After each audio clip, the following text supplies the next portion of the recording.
बहुत बहुत स्वागत है आपका। Thank you very much for coming to the session पे आए हैं तो प्लीज़ सेशन को पूरा देखिएगा because it's not gonna be a very long session but it is actually gonna help you out improve your communication very much. बहुत ज़्यादा helpful session होगा। दो दोस्तों के बीच की कॉन्वर्सेशन को हम यहाँ डिस्कस करेंगे। उसमें इस्तेमाल होने वाले सारे सेंटेंसेस का फॉर्मेशन, ग्रामर और स्ट्रक्चर समझेंगे। साउंड्स को समझेंगे कि कौन सा सेंटेंस कहाँ से शुरू हो रहा है, कहाँ खत्म हो रहा है और उसके पीछे लॉजिक क्या है। Will realise that only 5% of the grammar is use when you talk to somebody. 5% grammar use होती है। एक्चुअल में नेचुरल इंग्लिश ग्रामर से नहीं, स्ट्रक्चर से बोली जाती है। तो उन सेंटेंसेस का स्ट्रक्चर हम यहाँ पर समझने वाले हैं और ये सेंटेंसेस बड़े काम के हैं। इनको आप अपनी डेली कॉन्वर्सेशन में रैंडमली भी इस्तेमाल कर सकते हैं and you can make your communication more impressive. So I will be sharing my screen with you. Screen में अपनी शेयर कर देता हूँ। मेक श्योर जो भी चीज़ आपको स्क्रीन पर दिखती है आप उसको पहले खुद से बोलने की कोशिश करिएगा। उसके बाद में मैं आंसर लिखूंगा। Then you will get to know what is the level of your English. आपको कहाँ काम करने की ज़रूरत है, where are you lagging behind. और मेरे चैनल पे अगर आप पहली बार आए हैं then please I request you to subscribe the channel. छोटा सा लाल बटन है, उसको हिट कर दीजिएगा along with the notification bell icon. बहुत ही ज़्यादा यूजफुल प्रैक्टिस सेशंस में अपलोड करता रहता हूँ। I am talking in terms of your profit. Subscribe कर लीजिए please. Hit the red button right now. Thank you very much. चलिए शुरू करते हैं। मैं पढ़ते पढ़ते थक गया हूं। देखिए इस सेंटेंस को हम दो तीन तरीके से बोल सकते हैं। I am tired of. Logic तो इसका ये है कि ऑफ ही लगेगा। I am tired of. Logic समझ I am tired of studying too much. मैं बहुत ज्यादा पढ़ते पढ़ते थक गया हूं। I am tired of studying too much. देखिए ये बिल्कुल बेसिक कह दिया, मैं थक गया हूं। I am tired of studying too much. लेकिन अगर मैं और ज्यादा इसमें अपनी एक्सप्रेशन भरना चाहता हूं तो टायर्ड की जगह पे आप यूज कर सकते हैं I am exhausted of studying too much. बहुत ज्यादा थक गया हूं। या फिर I am sick of studying too much. मैं इतना थका हूं कि बीमार जैसा महसूस कर रहा हूं। I am sick of studying too much. या फिर आप कह सकते हैं I am fed up of studying too much. उब गया हूं पढ़ पढ़ के। I am fed up of studying too much. Logic क्या है कि ऑफ साथ में लग रहा है। किसी भी चीज से आप थक गए हैं so you are tired of, exhausted of, sick of या fed up of. I am tired of studying too much. मैं पढ़ते पढ़ते बहुत थक गया हूँ। Make sure you repeat every sentence with me. जो भी सेंटेंस आपको स्क्रीन पर दिखता है हल्के से बोल लिया करो। जब बोलोगे तो साउंड से याद हो जाएंगे। Now the next sentence is तुम इतना ज्यादा क्यों पढ़ते हो। देखिए टू मच और सो मच में डिफरेंस पता करेंगे। टू मच कहाँ लगाना है, सो मच कहाँ लगाना है। तुम इतना ज्यादा क्यों पढ़ते हो। Why do you study so much. Why do you study so much. यहां पर सो मच लगेगा। सो का मतलब है ऐसा। इतना क्यों पढ़ते हो। पहले वाले ने बता दिया है बहुत पढ़ता हूं। Why do you study so much. इतना क्यों पढ़ते हो। Now the next sentence is तुम्हें अपनी सेहत का ख्याल रखना चाहिए। You should. कोई भी काम तुम्हें करना चाहिए तो यू शुड तुम्हें करना चाहिए। यू शुड क्या करना चाहिए, take care of your health. You should take care of your health. आपको अपनी हेल्थ का ख्याल रखना चाहिए। You should take care of your health. You should take care of your health. आप इस सेशन को कहाँ से देख रहे हैं एक बार कमेंट सेक्शन में अपने स्टेट का नाम जरूर लिख दीजिएगा। इससे हमें काफ़ी ज़्यादा हेल्प मिलती है अपने स्टूडेंट्स को समझने में कि हमें किस लैंग्वेज में और किस लेवल के वीडियोस बनाने हैं। तो प्लीज़ पॉज कर लीजिए और एक बार अपने स्टेट का नाम कमेंट सेक्शन में ज़रूर लिख दीजिएगा और सब्सक्राइब ना किया हो तो कर लेना। तो write your states name in the comment section right now. Thank you. Let's move to the next sentence now. आजकल तुम्हारा दोस्त विशाल कैसा है। वही बंदा पूछ रहा है आजकल तुम्हारा दोस्त विशाल कैसा है। How your friend. How your friend Vishal is doing these days। How your friend Vishal is doing these days। आजकल तुम्हारा दोस्त विशाल कैसा है। How your friend Vishal is doing these days। आजकल विशाल कैसा है।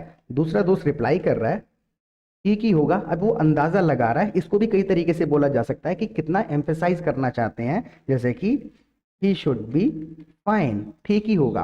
इस तरीके से बोला जाता है इंग्लिश में। या फिर और ज्यादा आप श्योर होके बताना चाहते हैं so he must be fine, he must be all right, he must be okay. He must be जब आपने कह दिया तो श्योरिटी जता दी, ही जरूर ठीक होगा वो। ही मस्ट बी ऑल राइट या फिर ही शुड बी फाइन, ठीक ही होगा। Now the next sentence is मैं उससे बहुत समय से मिला नहीं हूं। बंदा बता रहा है वो अंदाजा लगा दिया ठीक होगा लेकिन मैं उससे बहुत टाइम से मिला नहीं हूं।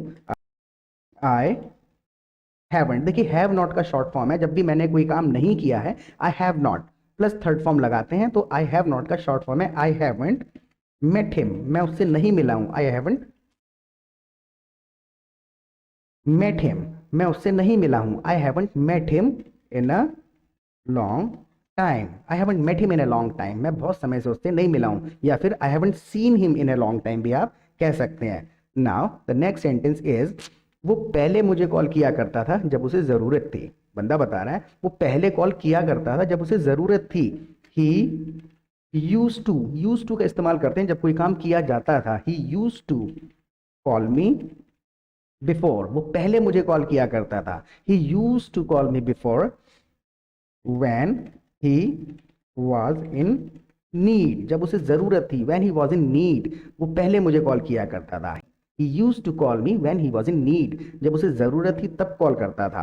now the next sentence is, ऐसा नहीं है, आजकल लाइफ बहुत बिजी हो चुकी है। दूसरा दोस्त सजेस्ट कर रहा है, जरूरत की बात नहीं है, आजकल लाइफ बहुत बिजी हो चुकी है। तो ऐसा नहीं है, तो इट्स नॉट लाइक दैट, ऐसा नहीं है, it's not like that. Life has become, हो चुकी है ना, life has become very busy these days, life has become very busy these days, आजकल लाइफ बहुत बिजी हो चुकी है। It's not like that, life has become very busy these days, आजकल लाइफ बिजी हो गई इसलिए शायद कॉल नहीं कर पा रहा हो। Now the next sentence is, और तुम विशाल पे इल्जाम क्यों लगा रहे हो। फर्दर मोर, वो ऐड कर रहा है इसमें, लाइफ बिजी हो गई है, तुम विशाल पे इल्जाम क्यों लगा रहे हो। वाई आर यू ब्लेमिंग, तुम क्यों इल्जाम लगा रहे हो। वाई आर यू ब्लेमिंग विशाल, तुम विशाल पे इल्जाम क्यों लगा रहे हो। वाई आर यू ब्लेमिंग विशाल। अगर आप मेरे चैनल पर पहली बार आए हैं ना, और इसमें कुछ बेसिक सेंटेंसेस आपको नजर आ रहे हैं, तो एडवांस लेवल अगर आपके लेवल से ऊपर है या कम है, तो मेरे चैनल पर हर लेवल के सेशंस आपको मिल जाएंगे, काफ़ी ज़्यादा यूजफुल होंगे। सो गो थ्रू माय चैनल और अपने लेवल का वीडियो ढूंढ लीजिए, टाइटल और उसका डिस्क्रिप्शन पढ़ के काफ़ी ज़्यादा यूजफुल होंगे, क्योंकि यही असली तरीका है अंग्रेजी सीखने का। Because when you will be talking to somebody in English, you will not get enough time to think of grammar, adjective, verb, और कौन सा फॉर्म लगाना है, ये सब सोचने का टाइम नहीं होता है बात करने के दौरान। आपको सेंटेंसेस का फॉर्मेशन याद होना चाहिए। तो बेस्ट तरीका यही है, कॉन्वर्सेशन को सुनो और हर कॉन्वर्सेशन में इस्तेमाल होने वाले सेंटेंसेस को रिपीट करते जाओ, जिससे कि you will become use to speaking these sentences. इन सेंटेंसेस को बोलने की आपको आदत हो जाएगी। Now the next sentence is, उसने तुम्हें बहुत बार कॉल किया था। देखिए स्टोरी क्या थी कि तुम विशाल पे इल्जाम क्यों लगा रहे हो, उसने तुम्हें कई बार कॉल किया था। ही कॉल्ड यू, उसने कॉल किया था, पास्ट टेंस बता रहे हैं, ही कॉल्ड यू।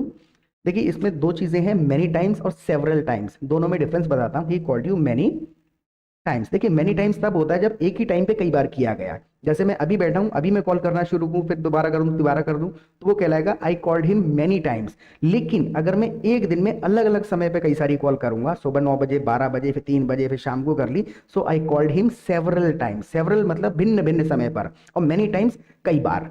तो he called you many times, उसने तुम्हें कई बार कॉल किया था। और अगर जताना है कि दिन में कई बार कॉल किया था, तो he called you several times, उसने कई बार तुम्हें कॉल किया अलग अलग समय पर। मेनी और सेवरल वर्ड का मीनिंग बताने का तात्पर्य था बस।